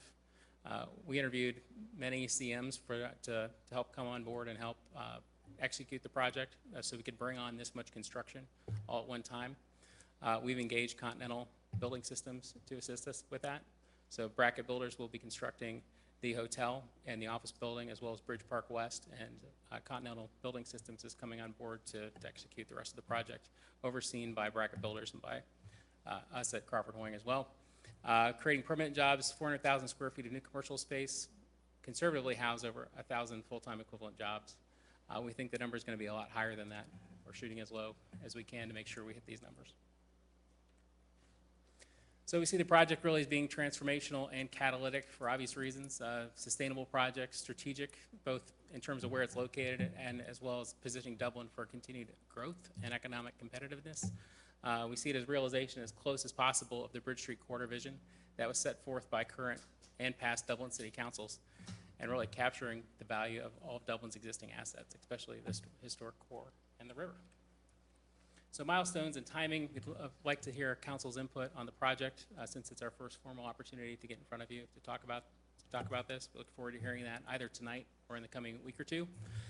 So other steps, as Terry alluded to, would be to finalize the development agreement with the City of Columbus, continue coordination of infrastructure, and the coordination of infrastructure is something that really has been going on for about a year. So all the locations of the grid, the street grid, the utilities, bringing power, water, gas to the site. This has already been ongoing for a year. It's a process that we've been, with city staff, with EMH&T, with the various utility providers, have come a long way to already establishing that. The city approval process, Terry and Rachel alluded to what that is, what that process is. We would obviously like to see that move forward as quickly as possible. We have already embarked on creating more detailed design drawings that reflect all the input that we've received from the public entities and from Planning Commission in the past, and are ready to move forward right away with our city approval processes, the basic plan approval, the site plan approval, and we could be ready to submit for building permits as we stand today on October 1st and be ready to put a shovel in the ground on November 1st. In order for that to happen, we really just need to continue to work as closely as we can with the city to try to make that happen. Our goal for starting on 10/1 would be to be able to be open in the spring of 2016 with all the restaurants and everything you saw in that initial phase one. So with that, I will turn it over to any questions that you may have for myself or for Jerry Bird or any other members of the development team. Well, thank you for your presentation, and as we started to say at the beginning of the meeting, this is in essence a concept plan review, and as I used to tell people on the Planning and Zoning Commission years ago, the more we talk, probably the more you learn, as opposed to you doing all the talking. So, but I appreciate your presentation, and would now ask council members for comments, thoughts, questions, that sort of thing. The parking garage, you said the ends are going to be open, but I'm imagining that this is going to be some kind of architectural embellishment or screens across part of them that we've seen in other kinds of developments of this quality. Correct. Okay. And I got to compliment you, Jerry, too, because I like the design. I like the fact that you've wrapped the parking completely and taken advantage of the views, which is a good economic move of the river. So, over the last 10, 15 years, we've been reviewing these from around the country and visiting them, trying to see what the apex project is, design and quality-wise. And I really like that. And I think this is a very interesting project in that someone said, only Dublin could probably risk this and do this. And We were all hoping for your success, and we're going to be backing you. So we thank you for the efforts. I know it's been a long haul, but I think this is going to be a monumental project for greater Central Ohio.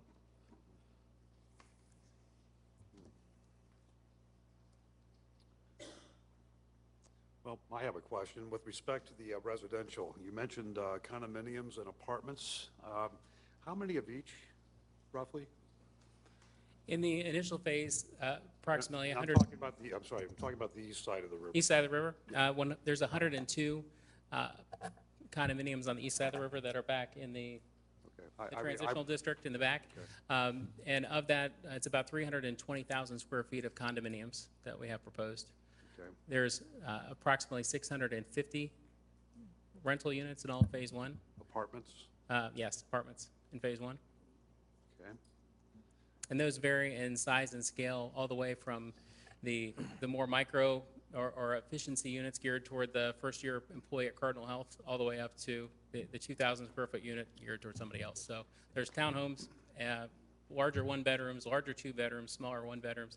As we really did our study with Ken Danter, he really wanted to help inform our design, both our mix and also in terms of numbers of ones and twos, but also make sure we had a wide variety of price points. So we were able to really address everybody that's out there in the marketplace. So we've done as good a job at that as we possibly could.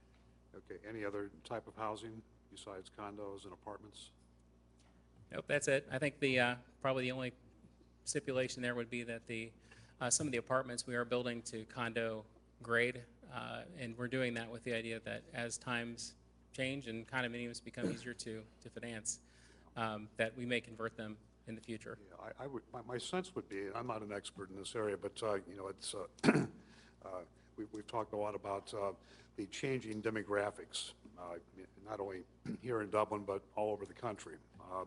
Certainly, many households in the next 20 years will be comprised of just a single head of the household, as opposed to the traditional family that we're accustomed to. We've also heard about people age 65 and above will double in the next 10, 15 years. So just trying to gauge what type of residential units you are predicting.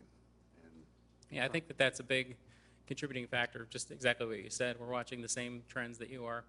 And by having buildings such as this, where you have elevated buildings that are designed to the new accessibility standards, it seems they work like, well for senior housing as well as just market rate housing. We see a lot of aging in place. We foresee that happening. And it seems like from when you first started to now, the number of apartments is shifting more toward condominiums. And my sense is that as we go on, people in Dublin will probably want to see more condominiums than apartments. That's just a sense. I have no scientific proof to that, but that's what I'm hearing out on the street, and sense over time that might be the case. We can tell you that on the west side project, there's 41 units ranging in size, as I said, for free, about 300,000 up to over $1.5 million. 20 of those already have just soft reservations. We haven't gone through the approval process, so people can't put down hard reservations, but they are so excited about the opportunity. They wanted to reserve their spot. I'm not surprised to hear that. Tim, you have? And of those, one last thing I'll add, of those 19 out of the 20 are existing Dublin residents that own houses in Dublin, and they want to downsize, so their choices right now are go elsewhere or stay in Dublin, which is what they want to do, and this is providing them. I'm not surprised to hear that at all. Tim? Yeah, I wanted to follow up on Mr. Gerber's question with respect to the apartments versus the condominiums. And if I heard you correctly, you said approximately 100 units on the east side? Is that correct? 102 condominiums on the west side. I'm And- sorry, 102 on the east side and 41 or 42, actually that's what the exact count is as of today, on the west side. Well, on one of the slides, which I found very helpful, you showed 750 residential total, and you showed 400 condos. 400,000 square feet of condos. 400,000 square. Thank you very much. I have my pen back. You know, I've got a comment too. After touring your units in Arlington, and I looked at the overall height of the ceilings, and we've gone through a lot of these kind of projects. I was just curious, you know, in the conversion attempt, some of the really most attractive ones that we've seen have had some pretty high ceilings in them. And then many of them that we visited are really have that enclosed sense. I mean, when you got a limited amount of square footage in a unit and you drop the ceiling down, it becomes a much tighter box. So I think I'll be really interested in seeing, and one way to alleviate that is to get the ceiling up in the units. And I don't know how much that you explored or not, because some of these are pretty small units. Yeah. And to aid those in the conversion, because, you know, this city's really built its success on owner-occupied housing. And I think one reason that's going to be a huge impetus to your success is the fact that for the first time in the history of the city, we're going to have a fair amount of rental units. And of course, America seems to be moving in that direction too, as more people seem to be renting, and much like Europe, and less people own single-family housing. So I'm really interested in seeing the architecture as it evolve in a way that the rental units will become condos, and we'll get that kind of single-family ownership, you know, that we're looking for. So that's been a really strong, it's a strong basis to our city, and it's been a big part of our success. So, I'm very interested in that. I'll note that on the Upper Arlington project, we were, unlike this site, where we really have a blank slate, and we're able to come in and create a destination with its own, I won't say with its own rules, but with a much different zoning criteria than what we had there, where we were really right next to single-family residential. It doesn't exist for blocks of this location. One item that the residents that lived very close to the project were extremely concerned about was the height of the building. So as we went through the planning and zoning process, we systematically had to eliminate height out of those units, both the living units and also the parking garages and everything else, and essentially crush the building down to eliminate about 5 feet of overall height in the building and step it down to meet the residential. We would have loved to have ceilings that were a foot higher at Lane Avenue, and that's where we started. But through the zoning process and needing to be sensitive to the neighbors of the project, we had to reduce it. But they asked the level of finishes in the project, as well as we bring these out of the box, going in with other amenities that you didn't even see at Lane Avenue. Upper level penthouse units with fireplaces, for example, even though they're flats, integrating those type of typical condo amenities and owner-occupied amenities, very large balconies, even higher ceilings on the upper floors. The buildings that we're earmarking for condo conversion, and really our goal wouldn't be to go through and wholesale condo convert everything, because it really kind of defeats the purpose of, I think, what this is supposed to be for the community in terms of having some residential stock that isn't necessarily for sale, but that meets the needs of the millennials that don't want to own anything, but is just as nice as if they would own it. I guess the only people who would know the difference would be their banker and our bank that they're renting and not owning. But it's to that same level of quality, because their expectations are the same. Their ownership goals are just different. Yeah, the other thing we're really interested in is the synergy of the outdoor dining, or the dining and the retail portion of this. We have to get, and you have to have enough of that space that we can draw people back and forth across that bridge, so that there's that interconnectivity between the east and the west bank of the river. So, I know Terry has had limitless conversations with us over these details. And, we're excited about that, and the idea that you might have 5 to 7 or 8 restaurants, which I think is probably we're still lacking a few restaurants in Old Dublin and in South Dublin. So it's very important that, there's enough of mass there that makes that an exciting downtown center draw, and that you're willing to move back and forth across those two spaces.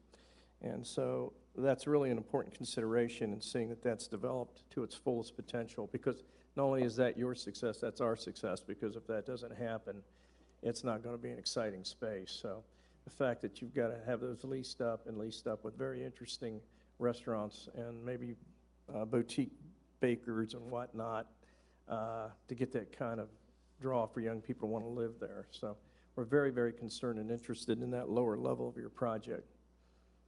The level of interest that we've received has been tremendous from ground floor restaurants. We've been keeping them at bay as we've entered this last phase of the approval process, and also finalizing the economic development agreement with Dublin. Yeah, and is there any future to possibly expanding that if it's really successful for you up the hill somewhat or over to another portion of this?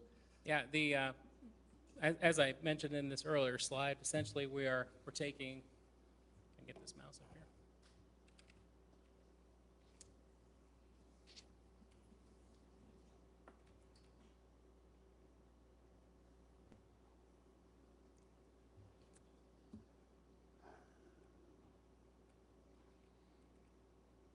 Okay, so as you see this phase one that's highlighted in red, we really see a lot of flexibility in future phases of this project. And by not pulling the trigger on them right now, it does give us the ability to react over time.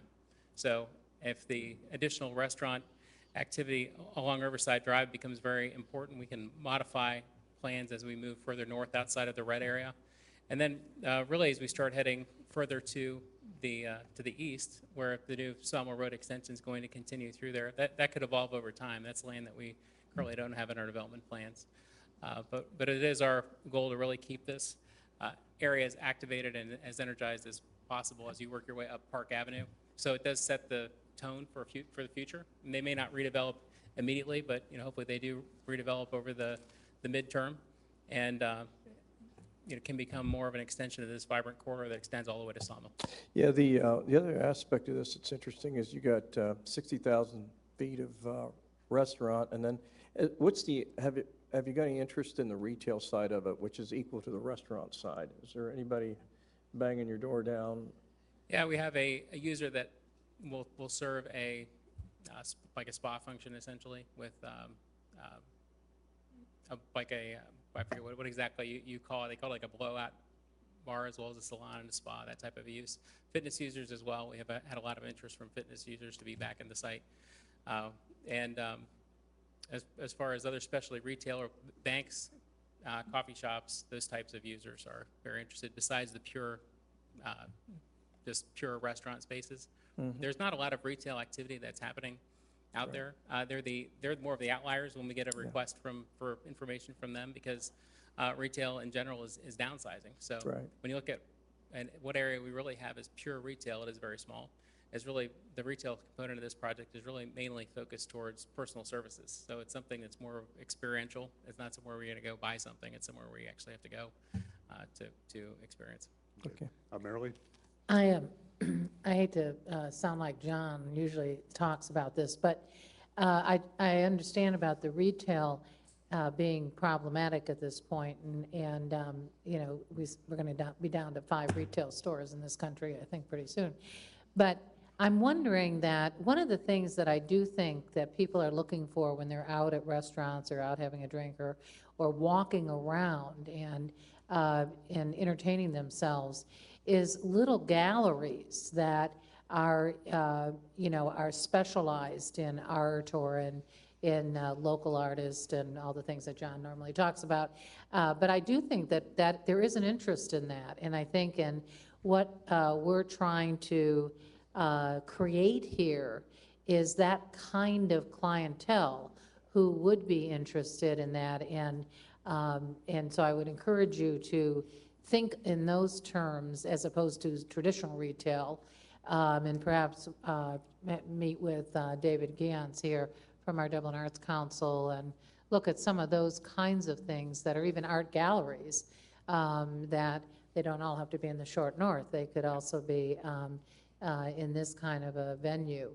One of the, a couple other comments I would make is that I think in historic Dublin, we had, for a number of years, we had wonderful restaurants, but there wasn't the synergy in historic Dublin until we had the 2 buildings where we have the spa and the Bad Frog and, sushis and mezzos and all that.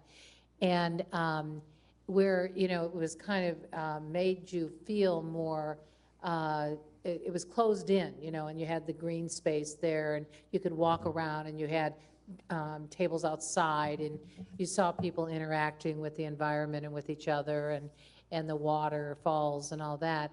And so I think that's what I'm hoping you're trying to create on the east side, that you do have to have enough of a critical mass where music and, you know, outdoor activity occurs to, for people to say, that's a cool place to go.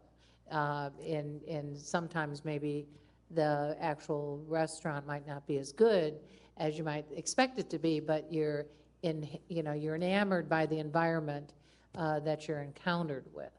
And I think that, I think the way you're suggesting the glass and that type of thing will also enhance that kind of feel for people.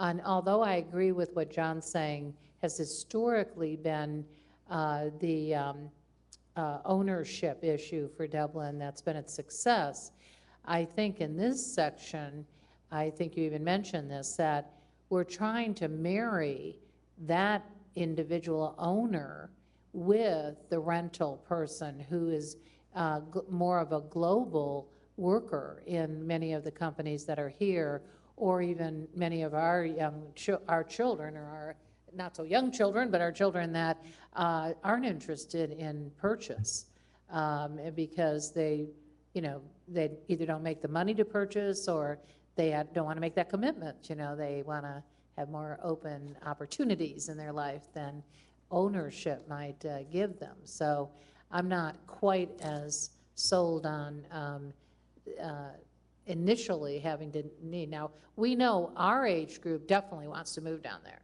and they probably would be buyers, like you found on Lane Avenue. So that's a, you know, that's a population that you've already spoken about.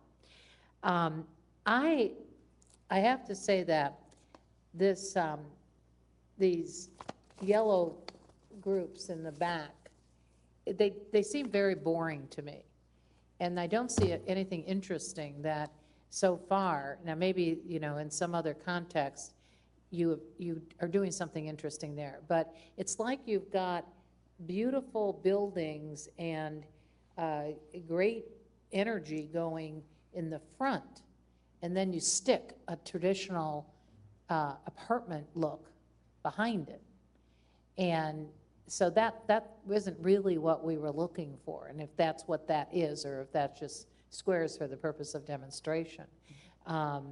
So I'd like to see, and I'm sure Planning and Zoning probably discuss some of that with you, but I'd like to see something, I don't know whether it's because of the way you've laid them out, but they look more like the sycamore that's there, and we don't really want to repeat I that. can jump in on that one. We're really at Crawford Hoying executing everything that you see, except for those for sale condos in the back. We want to form partnerships, or a partnership with other single-family builders in the city that do that all the time, and that's what they do. They do it very well, to create those townhomes. So we're engaging different developers now to come forward to develop one or multiple blocks back there, so that we may have one developer that develops all those townhouses at once, and they're going to put their own mark or their own stamp on it and come through planning and zoning and have that be approved separately. We want to, I think, the same thing that you do. And really, we're doing more of that from our perspective is more of a capacity study at this point, and we're looking forward to having that third-party developer come in and really take the framework that we've established, the density, the ideas that work with the grading, and create their own stamp or their own stamps, depending on if it's more than one. Well, that's good, but I don't want a traditional builder either. I think that even in Central Ohio, we have seen where there have been some pretty interesting things that have been done. So I don't want to, it's just probably terminology that you're using, you know. Certainly people that are, I agree with you that that's their expertise, but we want them to be in the 22nd century already, you know. We do too. In their Yeah, thinking. that's the last thing that we want, is to have something that looks like it belongs in Georgetown, you know, stuck here, Yeah. or in New Albany. So You mentioned one thing that I was interested in, who is doing the building? I mean, so you're saying, how much of it is Crawford Hoying actually doing? the actual construction would be Brackett Builders, which is a subsidiary company of Crawford Hoying, would be building Bridge Park West, so the condominiums over there, and that whole project. Over on Bridge Park East be the hotel and conference center and the office building. So it breaks off Bond Avenue is the road that runs between the mixed-use project and the hotel. That's going to be the break point, and then Continental Building Systems will take it over from there, all the way down through everything else that you see up there in red, except for the townhomes. The townhomes have a little bit longer, or a little, I should say, a little shorter duration. They're a lot easier to construct. We'd like to use the townhome area for staging for some of the larger scale buildings that are closest to it. So we anticipate those to lag by 6 months to maybe even as much of it as a year before those really start coming online, with the goal that we do have a critical mass of those townhomes that are up and done right along with their first phase. So when spring and early summer of 2016 hits, those are mostly built out. We think they'll sell very well, but that'll be, as we negotiate with third parties to build out those condominiums, they will bring their own builders. But we'd be very surprised if they would use either Continental or us for that. Okay. Terry, could we get a list of who's doing what at this point? We know it'll change over time. And also the ownership issue, and who's owning what, and what buildings are expected to be sold. But just to be clear, I think when he's saying builder, he's referring to general contracting role. Who's actually going to manage the construction? I believe all the Phase 1 product, other than the townhome condominium, is Crawford Hoying looking at retaining, being the developer and retaining That's ownership correct. We're of going to all of retain that. ownership. We're just engaging Continental Building Systems, not to be an owner of the project, but to construct it for us. It's a lot of construction that has to come up out of the ground very quickly. In brackets, a great construction company that has a lot of bandwidth, but we recognized right away that bringing online this many millions of dollars of construction all at one time required us to bring on outside help. Right. So we negotiated with Continental Building Systems to bring them on board. The only different ownership structures for any of the buildings that we see on the site at this point are the hotel. Our hotelier is being engaged on that, so there'll be a separate partner that's engaged in the hotel only. The conference center will likely be a joint venture partnership as well between the hotelier, ourselves. Potentially, as we go through the negotiations with the city, there's some people that are interested in having the city have a role in that convention center, and we haven't ruled that out. We're open to that. We're also open to doing it privately and working through the economic details of that component, free from any ownership from the city's perspective, and make it truly a private venture. But that being said, those are really the two only outliers. Beyond that, Crawford Hoying will own and retain ownership of everything else. Okay, great, thank you. Other comments? Yeah, I've got a couple comments with regard to where are people who are coming to the restaurants from outside the area, how are they going to be parked? You've got office parking and you've got resident parking. We also have retail and restaurant parking. So the parking capacity that's been designed there is designed not just for the residential users. So there'll be a visiting parking. Yeah, it's designed to be as user-friendly and as intuitive as humanly possible. One nice thing about being able to combine the floor plate below all these blocks is that it really facilitates great cross-sharing of parking. People entering off the street, they orient themselves. We're working with a wayfinding consultant to make sure that that it's very easy for them to be able to find where they need to go once they enter the garage. But all those spaces are together in one area, which means that if you're there to visit somebody, you live there, or you're a visitor to a restaurant, it's very easy to find a parking place, and there's plenty there for everyone. Okay.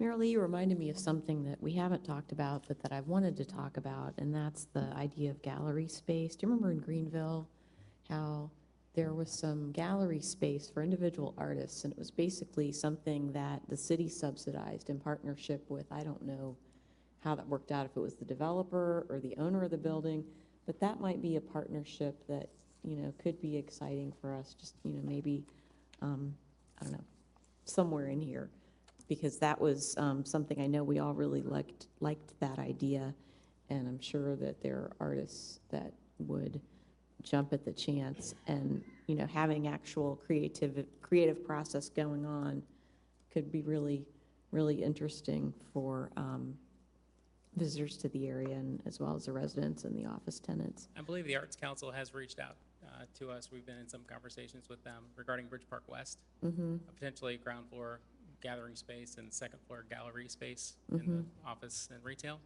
I'm not sure if those conversations will end up advancing, but they have been had, so I'll let you know that. Right. There was a, when we visited Greenville, South Carolina as a group, Planning Commission and council and staff, when we were first kind of thinking about these ideas. And as I said, there was some individual gallery space, really small buildings, like maybe, I don't know, 12 by 12 or 20 by, I'm bad at numbers, but very small, essentially rooms where artists could rent and locate and, be showing their work and creating their work.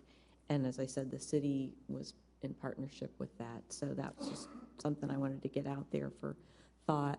The other thing I wanted to ask, and I think Mary Lee touched on it a little bit, was sort of little plazas and outdoor spaces tucked in. Are we going to see that?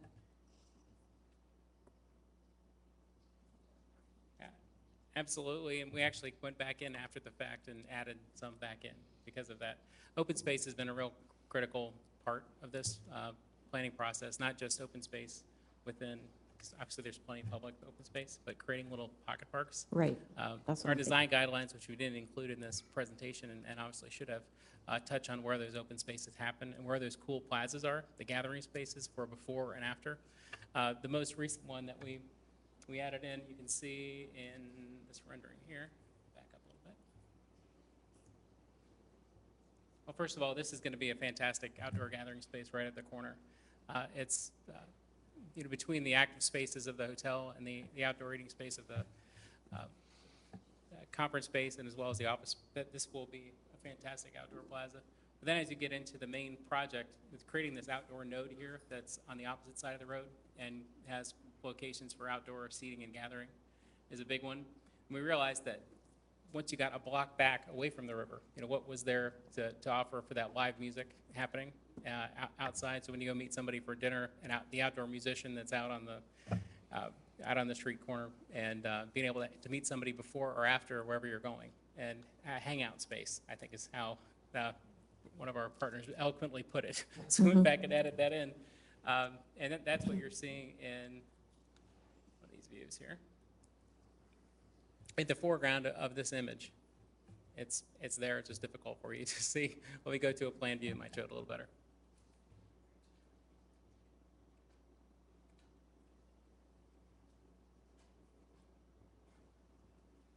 Without green showing up on this, it makes it a little bit more difficult to see, but I'll do the best I can. So back up in here, we created a 50 by 50 outdoor gathering space, and we were inspired by what we saw right across the river. So if you go right over to where Mezzo is, there's the space right there. See that gathering space? We modeled what we did back here. It's essentially a block or two off of the 100% corner to really give this area its own energy and its own excitement. So we have restaurants anchoring these three corners, and this is retail that could also go restaurant, with the idea of wrapping that with really vibrant, exciting activities. So whether you're down here in the park, we know this is great because you're across from the park, but what makes this area back here special and unique? We wanted to make sure that had a real sense of place to it, and that was what that was envisioned to be. The other kind of inter-neighborhood gathering place that we added in response to that whole concept or idea was this neighborhood park. There's a little pocket park in here where we sacrificed several residential blanks to create a node that's inside the gathering. So that's the place where people walking their dogs can meet without having to go all the way down to the park or all the way down to the greenway that's at the other end. There's all these little interesting places like a pass-through with a little node there, gathering place there. Here's this big plaza that we're talking about. This can be a much more large-scale place down at this intersection. But this has to have a sense of place to be able to carry it forward, like the best examples in Columbus do and Nationwide do. You need those little nodes that give it a signature, and that's what we're looking for right there. Okay. And then I just want to echo what I think some of my colleagues have said with regard to the residential that's behind, I guess, directly to the north. Yeah. We need to make sure that that's really special. And I don't know how exactly you guys execute. I just say these things, but it needs to be a special little neighborhood because we've got an apartment complex that's not very special and it's adjacent, and we don't want to recreate that. And it's going to need its own little identity, and I like the idea of a neighborhood park and a gathering space, but something so that that feels like a neighborhood as opposed to an apartment complex. I know, a lot of us maybe lived when we were younger. I lived in Grandview, and it was a street, and it was like a neighborhood street, and we all knew each other, and we were neighbors, and it was just the feel of the area. And talking to some of my friends who lived in apartment complexes, they went into their apartment, they shut their door, they didn't interact. They didn't know their neighbors, they didn't, it was just, that was where they slept, but it wasn't really where they lived, if that makes sense. It didn't have that neighborhood feel, so I think we're looking for something more neighborhood-ish and not apartment complex-ish. And and I guess I'm a lot more open to some rental product here. I mean, I recognize that's what we've been talking about, what we're trying to attract are individuals who are interested in renting, who, for whatever reason, their lifestyle doesn't lend themselves to being owners, and so we're looking for something different, and I think the rental aspect of the entire district is, what we're looking for, so I'm certainly open to that, but I think it's got to be very, very, finished very, very nicely. When we did our tour with your company and another company, we really enjoyed, some of the interior finishes, and we paid a lot of attention to those details, being extremely high quality, high ceilings, the, finishes in the kitchens and baths and so forth, and that'll be important as well. So thanks very much. Any other? Tom? Yeah. First of all, I wanted to ask, how have your plans changed since you made your presentation into the Planning and Zoning Commission in November? The most intensive changes really occurred in the entire area north of Park Avenue. If we would pull out the plans that we reviewed with Planning Commission, that entire section of the plans are completely unrecognizable.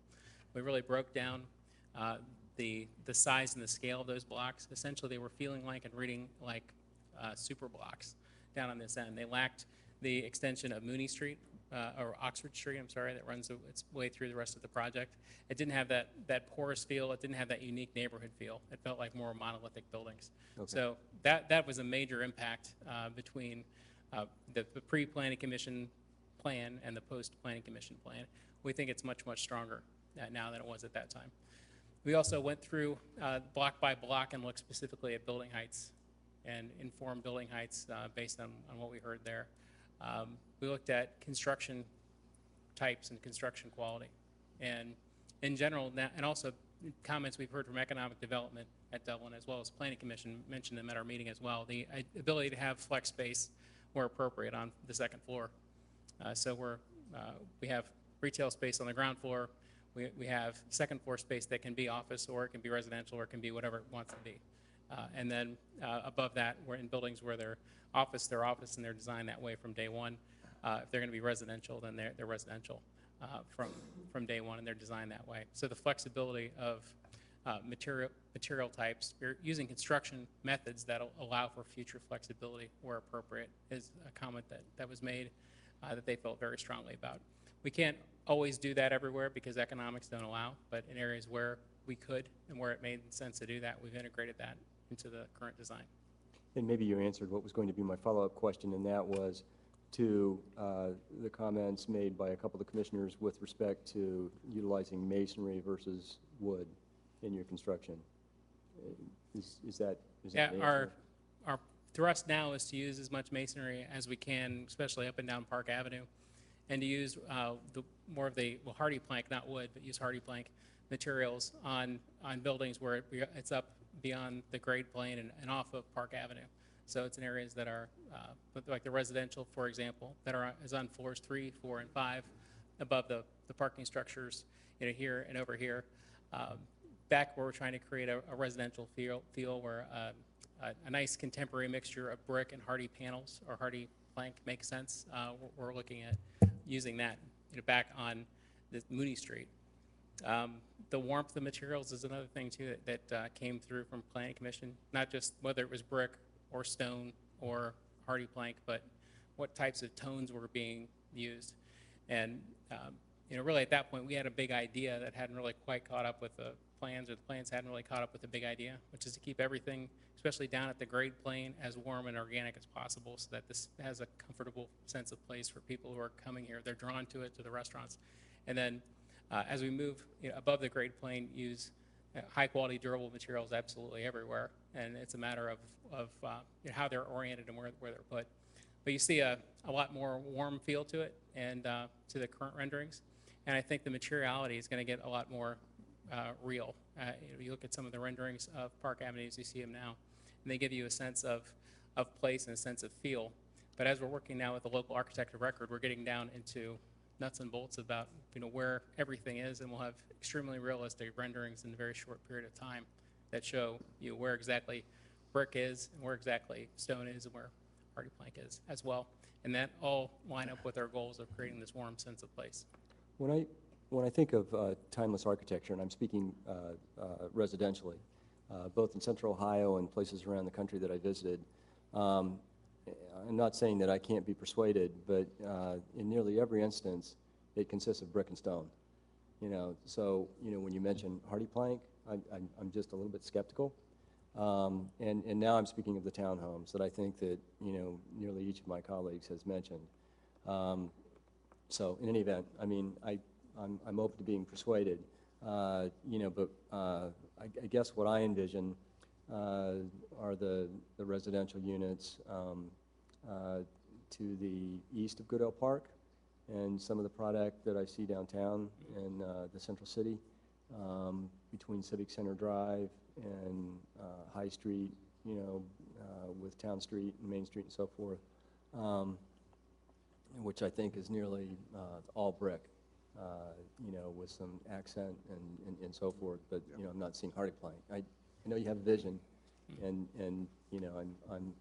I'm open to what you're suggesting and so forth. But I think right now I would be disappointed to see this townhome development, consist primarily of a hardy plank product.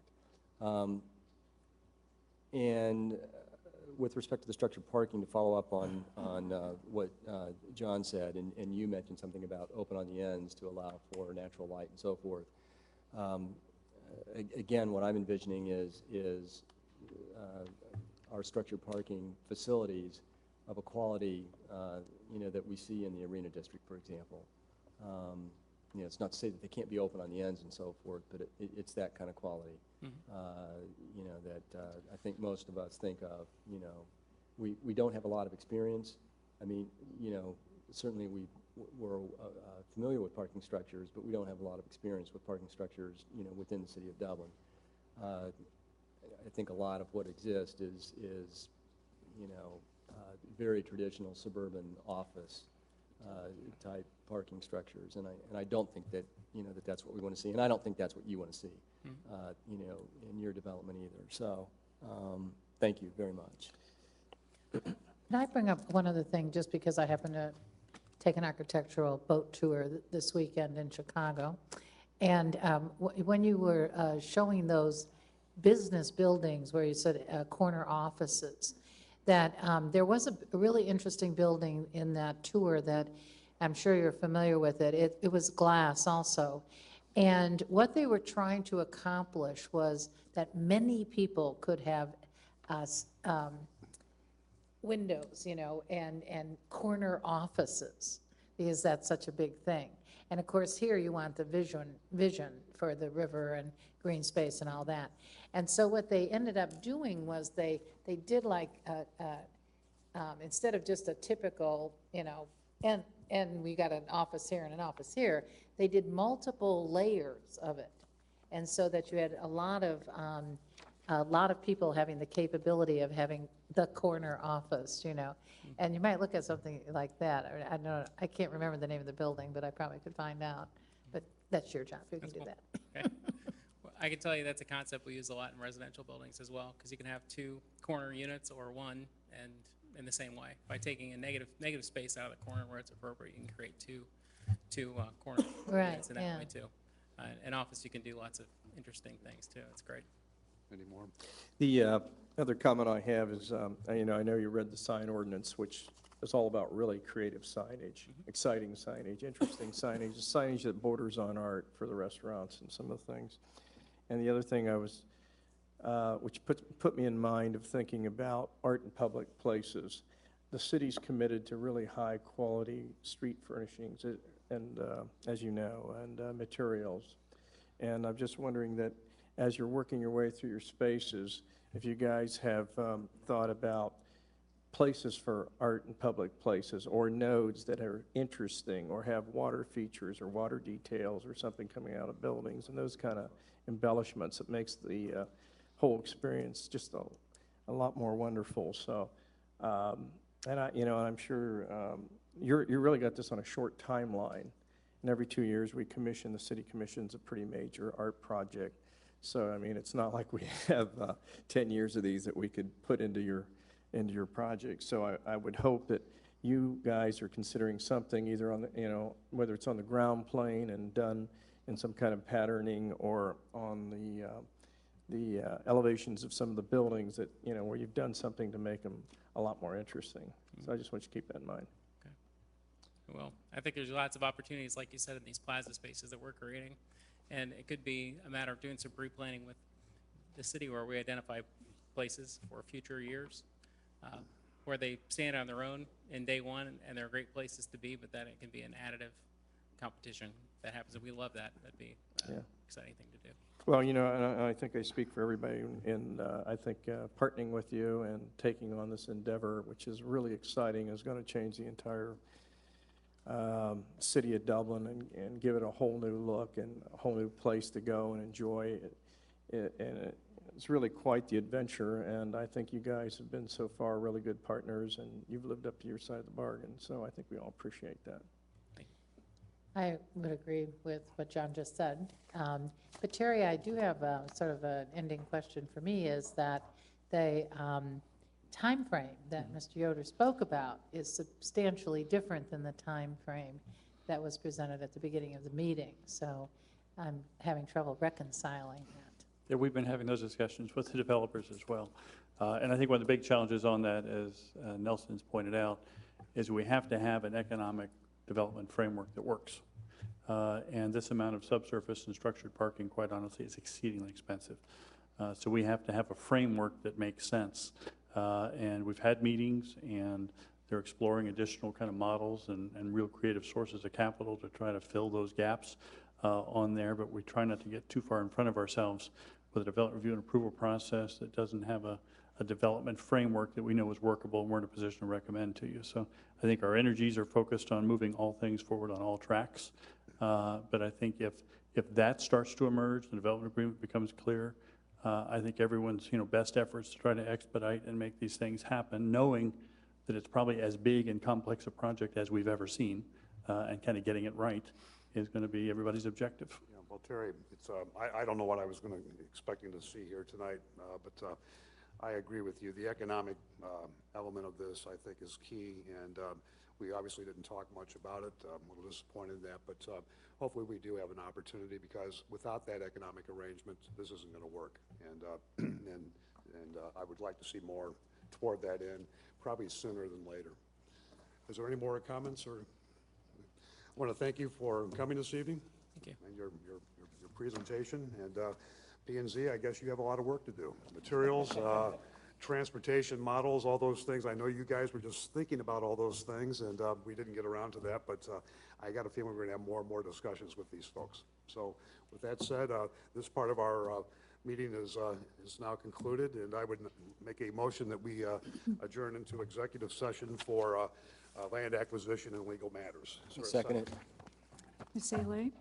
Yes. Mr. Lechleiter? Yes. Mr. Reiner? Yes. Sorry, Ms. Chenetzy Zerker? And Vice Mayor Gerber? Yes. Okay.